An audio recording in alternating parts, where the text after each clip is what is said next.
Recently, I got an opportunity to draft a sweat equity agreement for a Hong Kong based company. Now, let us first understand what exactly is sweat equity, and then we can go to how to draft a sweat equity agreement.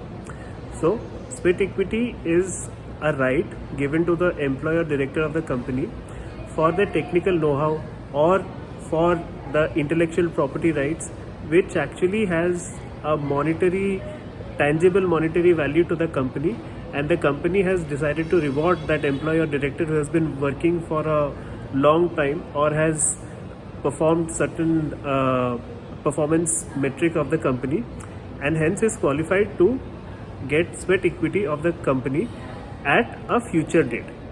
So let's come to the drafting of sweat equity agreement. What happens is, sweat equity are rights which gets vested on you.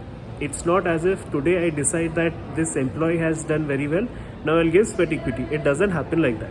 What happens is, say I'm the employee who has got the sweat equity rights. So say from a year from now, the rights will vest on me. That is, from 1 year from now, I will be given an opportunity to buy the shares of the sweat equity. I have to buy, it will not be given at a discounted price or at the face value of the share price. And then again, some of the sweat equity shares I'll have to buy the next year.